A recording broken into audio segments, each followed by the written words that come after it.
the movie, it's really, I like the fact that Alexander, he sort of tackles very similar themes with his movies. They're, people who are struggling with certain real life problems, portrayed in very real life, scenarios. With About Schmidt, we had Schmidt losing his wife, and then deciding to go on a road trip to be with his daughter to help finish help finish his daughter with the wedding, which Warren's wife was doing in the first place. And in the meantime, he's trying to figure out why his daughter is, trying to marry this man, this waterbed salesman. Sideways, you have, I guess it's a like midlife crisis story, really. And I guess in a way, most of these films do tackle, or these three films do tackle midlife crises. Although in About Schmidt's case, it's more of like the near end life crisis because he is now retiring. But for Sideways and the Descendants, they do definitely tackle the midlife crisis themes. Over here! Get out of my underwear, you freak! No, okay, no. Don't Back inside, put on a swimsuit. Why? Now! A real good job you're doing. That's part of why I brought you here. You have to help me with her. I don't know what to do with her. Maybe if you spent more time with her, she wouldn't act like such a complete spaz.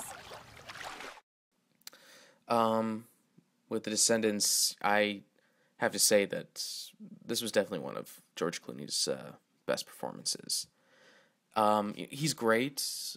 When his presence on screen, he's a very charismatic, very Cary Grant sort of style actor.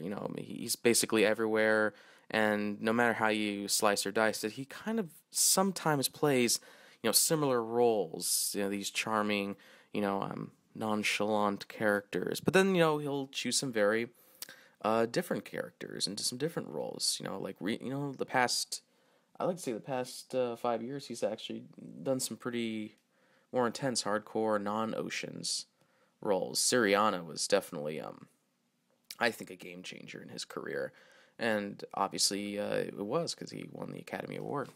Do I think he will be nominated? I think so. For The Descendants, yes, I think he'll be nominated. Will he win?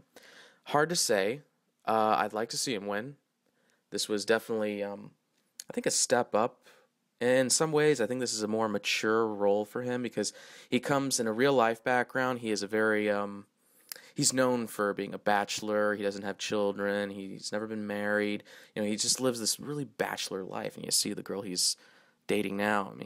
But when he's playing a role, he's playing a dad, and he doesn't do that. I can't remember any movie he's done where he's playing a father and a troubled husband and having a wife who is ill, having a wife who has cheated on him, having to deal with the fact that his family is relying on him, their future financial state.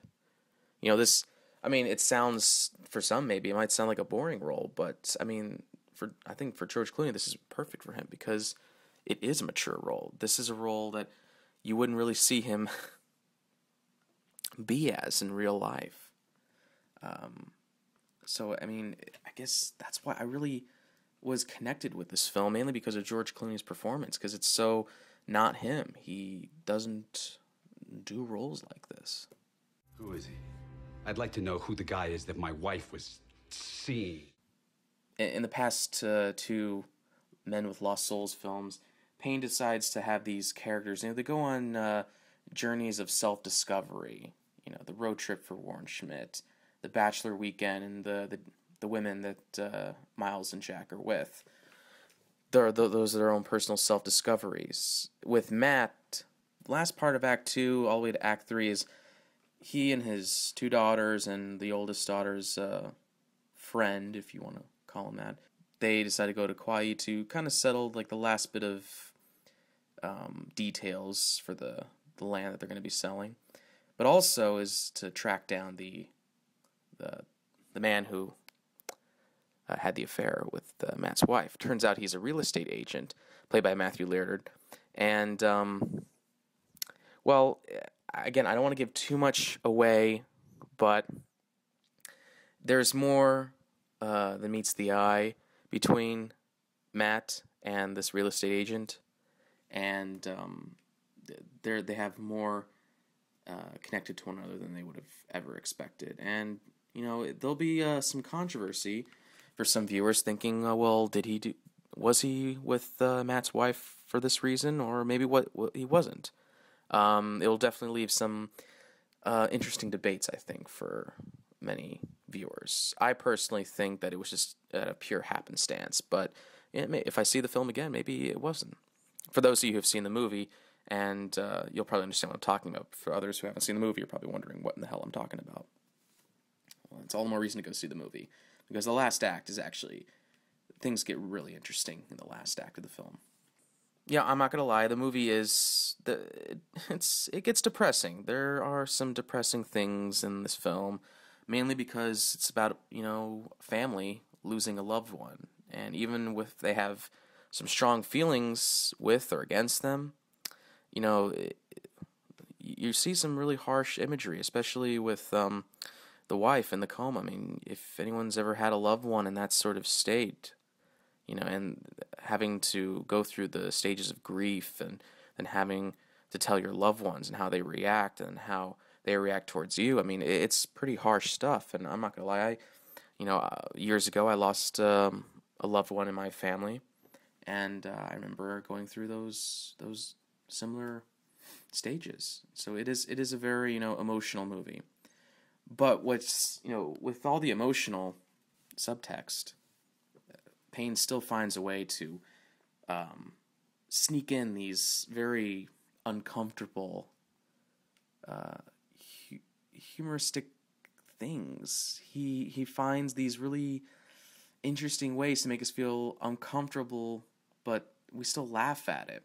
And there's a great scene where Matt confronts his wife in the hospital, and he tells his kids to wait outside for a few minutes before they go and say hi to their mother and visit her. And he basically has he fights with her. He fights with her about you cheated on me, and how that scene was set up. It's a very traditional argument between couples with, relationship issues, and yet it's not conventional. It's very unorthodox, because he's fighting with a person who is basically a human vegetable. And I don't know, it sounds kind of cruel, but how George Clooney approaches the scene, how Alexander Payne approaches George Clooney to do the scene, it's very it is funny. It's a very funny scene. And then you kind of feel bad about it after you laugh at it. But and there are a couple other scenes like that, especially at the end where they say goodbye to the wife one last time, and they have a special visitor come in to say her goodbyes. So, anyways, the Descendants is now out in a limited release in theaters across the country. It should be getting a nationwide release in the coming weeks. It is Oscar season, so keep your eyes out on that movie. I'd highly recommend it. I gave it a grade A-. And if you have Netflix, you should check out About Schmidt. That is on Instant. Great movie. Great Jack Nicholson performance. And you should also check out any other Alexander Payne films that you can get your hands on, because he is a fantastic filmmaker. So this is Aaron Shore, and thank you for listening to the show. Have a good one. What you've been going through, that's a tough deal. I'm just trying to keep my head above water. I'm gonna hit you. How often do old people just haul off in cold cocky like that?